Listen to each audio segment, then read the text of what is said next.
السلام علیکم friends, welcome to کتاب نگری یوٹیوب چینل کتابوں کی نگری میں خوش آمدید۔ میں ہوں آپ کی ہوسٹ اقرا یاسین اور آج میں آپ کے لیے لے کر آئی ہوں مہنور شہزاد کے قلم سے تحریر کردہ ناول نیم البدل کے ایپیسوڈ نمبر 19 کو لے کر۔ اس ایپیسوڈ کو سٹارٹ کرنے سے پہلے آپ جلدی سے کر لیجئے ہمارے چینل کو سبسکرائب، ویڈیو کو لائک اور کلک کر لیجئے بیل آئیکن کو۔ اب آتے ہیں ایپیسوڈ کی جانب۔ تو کیا سوچا ہے پھر؟ شکیل صاحب اور جعفر ڈنر پر ایک ساتھ ڈائننگ ٹیبل پر موجود تھے۔ شکیل صاحب نے اس سے پوچھا، ڈیڈ مجھے لگ رہا ہے آپ کا فیصلہ ٹھیک ہے، مگر مجھے ایک دفعہ اس بارے میں ہدیٰ سے بھی بات کرنی ہوگی، اس کی رضامندی جاننا بھی ضروری ہے۔ جعفر ڈنر کرتے ہوئے انہیں کہنے لگا، جس پر وہ اس بات میں سر ہلا گئے۔ جیسا ٹھیک لگے، مگر پرسوں ہم لوگ تمہارا رشتہ لے کر جائیں گے۔ شکیل صاحب نے اسے فیصلہ سنایا۔ وہ خاموشی سے سر کو خم دے گیا اور پانی کا گلاس لبوں سے لگا گیا۔ ڈنر سے فری ہو کر وہ واپس کمرے میں آیا اور فون اٹھا کر ہدیٰ کا نمبر ڈائل کیا، جو تیسری بیل پہ اٹھایا۔ السلام علیکم۔ ہدیٰ کال اٹینڈ کرتی ہی اسے سلام کرنے لگی۔ جعفر نے اس کا جواب دیا۔ میں نے آپ کو ڈسٹرب تو نہیں کیا نا؟ جعفر نے اسے پوچھنا ضروری سمجھا۔ نہیں، ایسی کوئی بات نہیں ہے، بولیں کیا بات کرنی ہے؟ ہدیٰ بیڈ پر بیٹھتے ہوئے اسے مسکرا کر پوچھنے لگی۔ مجھے آپ سے ملنا ہے کل کالج کے آف پر، کیا آپ کچھ ٹائم مجھے دے سکتی ہیں؟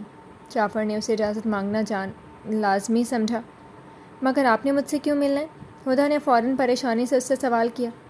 مجھے آپ سے کچھ ضروری باتیں کرنی ہیں اور وہ فیس ٹو فیس ہوں تو زیادہ اچھا ہے۔ جعفر نے اسے وجہ بتائی، جس پر وہ سوچ میں پڑ گئی۔ ٹھیک ہے۔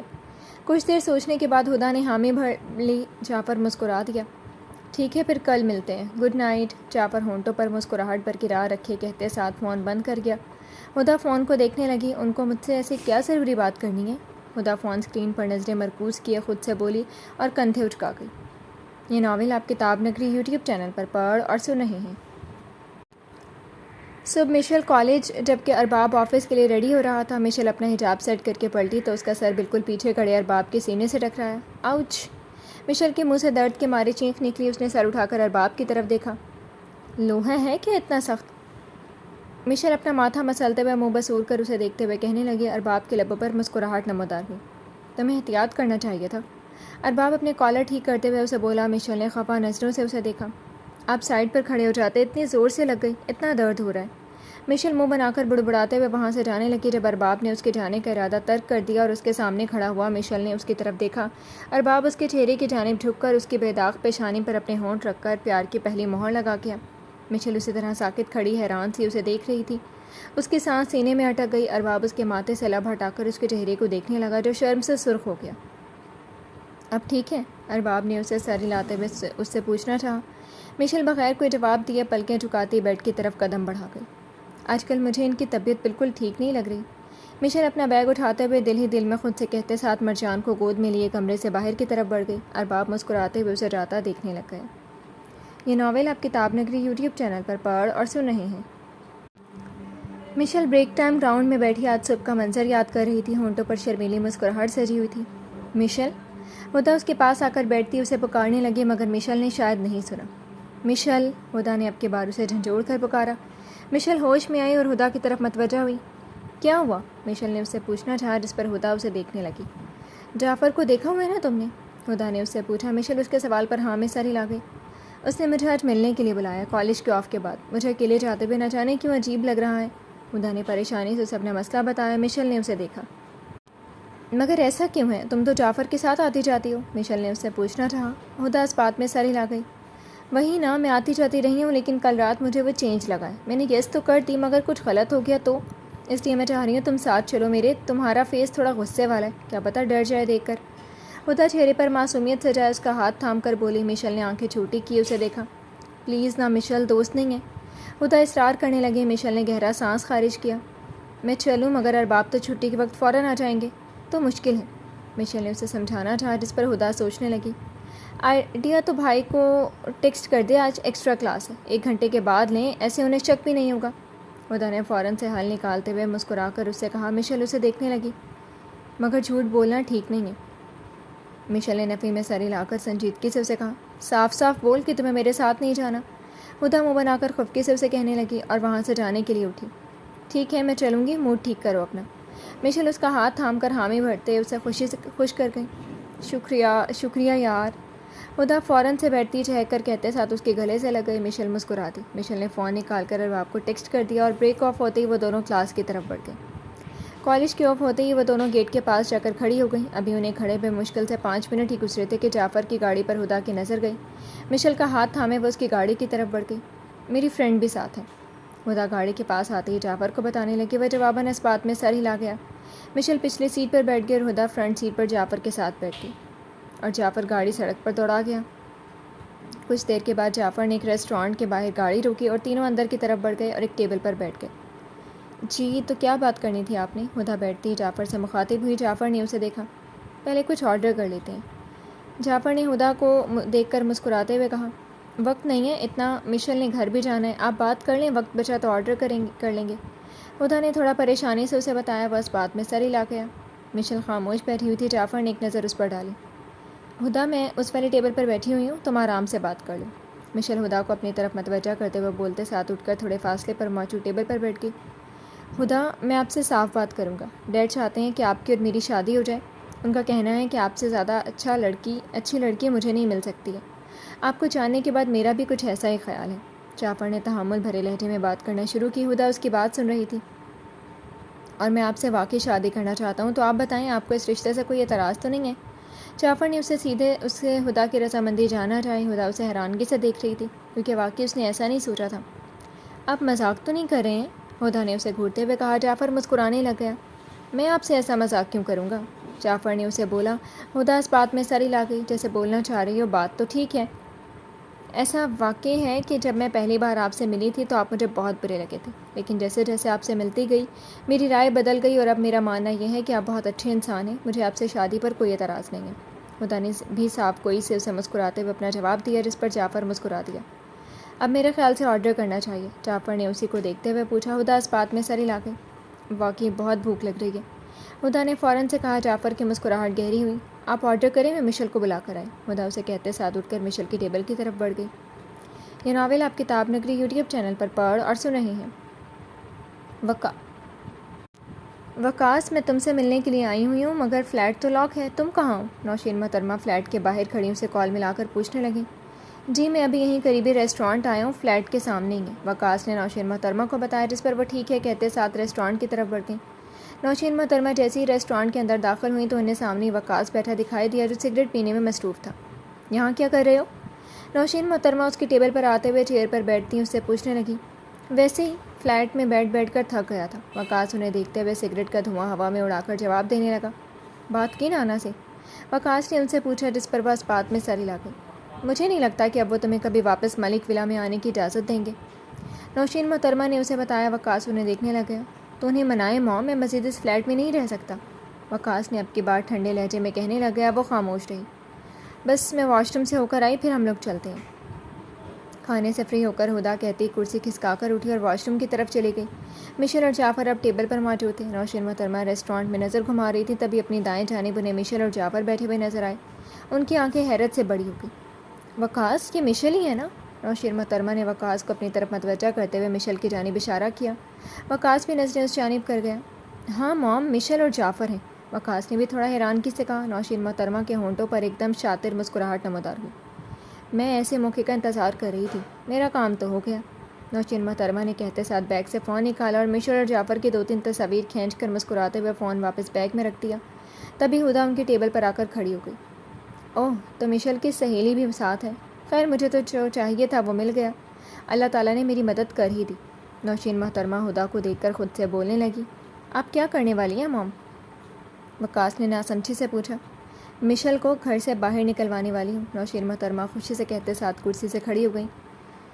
مشل کو گھر سے باہر نکلواؤں گی اور تمہیں بھی گھر میں واپس لاؤں گی، اب میں چلتی ہوں، خیال رکھنا اپنا، نوشین محترمہ وقاص کو مسکرا کر کہتے ریسٹورانٹ سے چلی گئیں۔ مشل، ہدا اور جعفر بھی واپس جانے کے لیے اٹھ کھڑے ہوئے۔ جعفر نے مشل کو پہلے کالج اتارا اور پھر ہدا کو ڈراپ کرنے چلا گیا۔ یہ ناول آپ کتاب نگری یوٹیوب چینل پر پڑھ اور سن رہے ہیں۔ مشل اور ارباب گھر میں داخل ہوئے تو صدف محترمہ، نوشین محترمہ اور عاطف ملک کو ٹی وی لاؤنج میں موجود پایا۔ مشل نے احتراماً عاطف ملک اور صدف محترمہ کو سلام کیا۔ ارباب، آج مشل کو کالج سے آتے ہوئے دیر نہیں ہو گئی؟ مشل جو کمرے کی طرف بڑھ رہی تھی، نوشین محترمہ کی بات پر بڑھتے قدم رک گئے اور پریشانی سے ان کی طرف دیکھا۔ جی بس آج اس کی ایکسٹرا کلاس تھی، ارباب وہیں عاطف ملک کے پاس بیٹھتے ہوئے انہیں جواب دینے لگا۔ ایکسٹرا کلاس ریسٹورانٹ میں تھی؟ نوشین محترمہ چہرے پر مسکراہٹ سجائے بولی۔ مشل کے چہرے کی ہوائیاں اڑ گئیں۔ وہ حیرانگی سے نوشین محترمہ کو دیکھنے لگی۔ کیا مطلب؟ ارباب نے نوشین محترمہ کی طرف دیکھتے ہوئے پوچھنا چاہا تو نوشین محترمہ نے انہیں اپنا فون اٹھایا۔ مطلب یہ کہ تمہاری بیوی نے تمہیں جھوٹ بولا ہے کہ اس کی ایکسٹرا کلاس ہے، وہ تو ریسٹورانٹ گئی ہوئی تھی، وہ بھی تمہارے دوست جعفر کے ساتھ۔ نوشین محترمہ نے اس کے سامنے تصویر کرتے ہوئے اسے بتایا، جس پر ارباب نے اس تصویر کو دیکھا۔ اسے اپنی آنکھوں پر یقین نہیں ہوا، وہ واقعی جعفر تھا۔ مشل پیچھے گھبرائی ہوئی کھڑی تھی۔ بتاؤ نا، کیا کرنے گئی تھی تم کالج کے ٹائم پر جعفر کے ساتھ؟ نوشین محترمہ مشل سے سرد لہجے میں پوچھنے لگی، جس پر مشل ارباب کی طرف بڑھی۔ نہیں ارباب، جیسا آپ سمجھ رہی ہیں ویسا نہیں ہے، میں آپ کو سچ سچ سب بتاتی ہوں۔ ہدا مشل ارباب کو دیکھتے ہوئے اسے بتانے لگی، جب ارباب نے اسے خاموش کروا دیا۔ مجھے یقین ہے، ارباب نے 3 لفظ کہہ کر بات ختم کر دی۔ نوشین محترمہ کے چہرے پر موجود خوشی ایک دم سمٹ گئی اور بنا بنایا اپنا کھیل ختم ہوا دکھائی دیا۔ ارباب، تم کوئی سوال نہیں کرو گے مشل سے؟ نوشین محترمہ نے حیرت سے ارباب کو دیکھتے ہوئے کہا۔ نہیں، مجھے کچھ نہیں پوچھنا، ارباب سنجیدہ لہجے میں کہتے ساتھ اوپر کمرے کی طرف بڑھ گیا۔ مشل بھی خاموشی سے ارباب کے پیچھے آئی تھی۔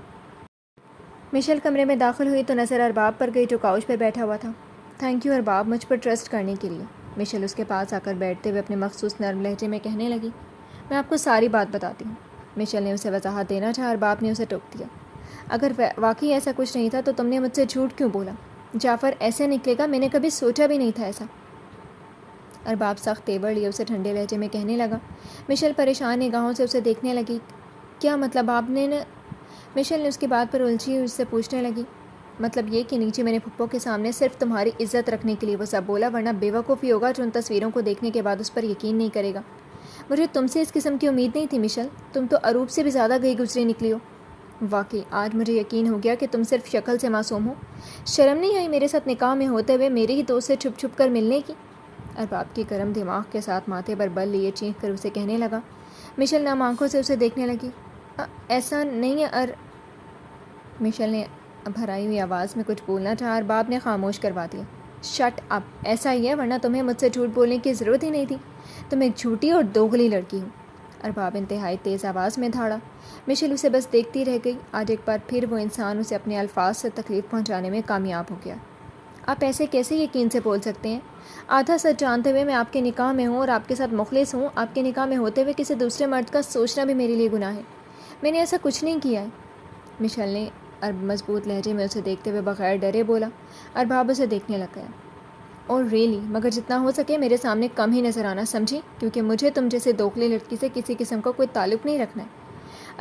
ارباب بغیر سوچے سمجھے جو اس وقت منہ میں آ رہا تھا بولتا چلا گیا، اور اس کا ہر لفظ مشل کو بے حد اذیت پہنچا گیا۔ میں آپ کو ایکسپلین کرنا چاہتی تھی، لیکن آپ سچ جاننا ہی نہیں چاہتے ہیں۔ ارباب ملک، ایک بات یاد رکھیے گا کہ بہت جلد آپ کو حقیقت کا معلوم ہوگا، اور پھر اس دن آپ پچھتائیں گے۔ آپ کے اس جذباتی پن سے آپ کو بہت نقصان اٹھانا پڑے گا، مگر اب میں اپنی وضاحت نہیں دوں گی۔ اگر میں آپ کو جھوٹی دوغلی لگتی ہوں نا، تو میں جھوٹی اور دوغلی ہی ٹھیک ہوں۔ مشل ہر لفظ پر زور دیے اپنی نم آنکھیں اس کے چہرے پر مرکوز کیے چلا کر بولی۔ ارباب بغیر کچھ کہے غصے سے لمبے لمبے ڈگ بھرتا کمرے سے باہر چلا گیا، اور مشل اسے جاتا دیکھنے لگ گئی۔ ایک چھوٹے سے جھوٹ سے اسے کیا کچھ دیکھنا پڑ گیا تھا۔ غلط فہمی رشتے کو ہمیشہ توڑ دیتی ہے۔ وہ اپنے بھاری سر کے ساتھ بیڈ کی طرف بڑھی اور وہیں بیٹھ کر ضبط کیے ہوئے آنسو بہانے لگ گئی۔ یہ ناول آپ کتاب نگری یوٹیوب چینل پر پڑھ اور سن رہے ہیں۔ موم، آپ کو ایسا نہیں کرنا چاہیے تھا، آپ کو پہلے علیحدہ سے مشل سے بات کرنی چاہیے تھی۔ صوبیہ نوشین محترمہ کے پیچھے کمرے میں آتے ہوئے انہیں افسوس سے کہنے لگی۔ خاموش رہو تم، بنا بنائے کھیل خراب کر دیا میرا۔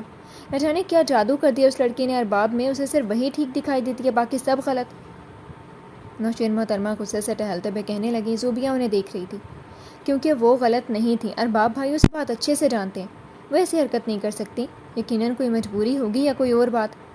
صوبیہ نے مشل کی حمایت کرتے ہوئے اسے بتانا چاہا، جس پر نوشین محترمہ نے سرد نگاہوں سے اسے دیکھا۔ خاموش رہو تم، ہمیشہ اپنی ماں کو ہی غلط کہتی ہو۔ یہاں سے جاؤ، یہاں سے، مجھے کچھ دیر اکیلا رہنے۔ نوشین محترمہ اسے سرد لہجے میں گھورتے ہوئے کہنے لگی۔ میں جا رہی ہوں، مگر آپ خدا کے لیے مشل کو پریشان کرنا بند کر دیں۔ ماں، اگر اللہ نہ کرے گا ایسا کوئی وقت آپ پر آ گیا نا، تب آپ کو معلوم ہوگا کہ انسان پر گزرتی کیا ہے۔ صوبیہ سنجیدہ لہجے میں انہیں ایک بار پھر سمجھاتی خاموشی سے کمرے سے چلی گئی۔ میں کچھ غلط نہیں کری، وہ ہے ہی ایسی۔ نوشین محترمہ صوبیہ کی باتوں کو نظر انداز کرتے ہوئے وہی بات دوبارہ سے کرنے لگ گئی۔ یہ ناول آپ کتاب نگری یوٹیوب چینل پر پڑھ اور سن رہے ہیں۔ وہ تیز سپیڈ سے گاڑی چلا رہا تھا۔ اسے یقین نہیں ہو رہا تھا اس کا دوست جعفر اسے دھوکہ دے سکتا تھا۔ اسے واقعی جعفر پر افسوس ہوا تھا۔ اس کی آنکھوں کے سامنے بار بار جعفر اور مشل کا ہوٹل میں ساتھ بیٹھنا نظر آ رہا تھا۔ مسلسل ایک ہی بات سوچنے پر ارباب کو اپنا ذہن معاف ہوتا محسوس ہو رہا تھا۔ آفس کے باہر اس نے گاڑی روکی اور وہ اندر کی طرف بڑھتا اپنے آفس میں چلا گیا۔ ارباب کے جانے کے بعد اس کی آنکھ سے ایک پل کے لیے بھی آنسو نہیں رکے تھے۔ اس انسان کے الفاظ بار بار اسے یاد آ رہے تھے جو اسے مزید تکلیف پہنچا رہے تھے۔ تبھی اس کے کانوں سے مغرب کی اذان کی آواز ٹکرائی۔ اللہ تعالیٰ میری مشکل آسان فرما، اب تو میرا سچ جانتے ہیں۔ مشل آنکھیں بند کر کے اللہ تعالیٰ سے بات کرنے لگی اور اٹھ کر وضو کرنے کے غرض سے وہ جب باتھ روم کی طرف بڑھ گئی۔ وہ جب پریشان یا بہت زیادہ اداس ہوتی تھی تو اللہ سے گفتگو کرنے لگ جاتی تھی۔ اللہ سے باتیں کرنے میں اسے بہت اچھا محسوس ہوتا تھا۔ وضو کر کے وہ باہر آئی۔ 3 فرض کی نیت باندھ کر اس نے نماز شروع کی۔ سجدے میں جاتی اسے ایک سکون سا اپنے اندر محسوس ہوا۔ اس کی آنکھوں سے آنسو روانی سے بہہ رہے تھے اور وہ نماز پڑھنے میں مصروف تھی۔ نماز ادا کرنے کے بعد سلام پھیرتی وہ وہیں جائے نماز پر بیٹھی اللہ تعالیٰ سے گفتگو کرنے لگ گئی۔ مشل کافی دیر اسی طرح سجدے میں سر دیے وہیں بیٹھی رہی۔ ابھی تو اس کی زندگی میں تھوڑی بہت خوشیاں آنا شروع ہوئی تھیں، پھر سے اس کی زندگی پہلے جیسی ہو گئی تھی۔ دروازے پر دستک ہونے پر اس کا دھیان اس طرف گیا۔ کون؟ مشل نے اونچی آواز میں اس سے پوچھنا چاہا۔ کھانے کے لیے آپ کو نیچے بلا رہے ہیں مشل میڈم، ملازمہ نے اسے باہر کھڑے ہی بتایا۔ مجھے بھوک نہیں ہے، جب ہوگی میں کھا لوں گی۔ مشل ملازمہ کو جواب دیتے ساتھ جائے نماز سے کھڑی ہوئی اور ملازمہ خاموشی سے نیچے کی طرف بڑھ گئی۔ جائے نماز لپیٹ کر جگہ پر رکھتی وہ مرجان کی طرف بڑھی اور اسے اٹھا کر اپنے گلے سے لگا کے شاید کچھ دیر اس کے ساتھ وقت گزارنے سے وہ بہتر محسوس کرنے لگی تھی۔ آفس سے فری ہونے کے بعد بھی وہ گھر واپس نہیں گیا تھا۔ وہ گاڑی بے مقصد سا سڑکوں پر گھمانے میں مصروف تھا اور ایک جگہ گاڑی روک کر سگریٹ نکال کر اسے جلاتا وہ منہ میں ڈال کر پینے لگ گیا۔ اس کا سر اس وقت شدید درد کر رہا تھا مگر وہ اس وقت گھر جا کر مشل کو ہرگز نہیں دیکھنا چاہتا تھا۔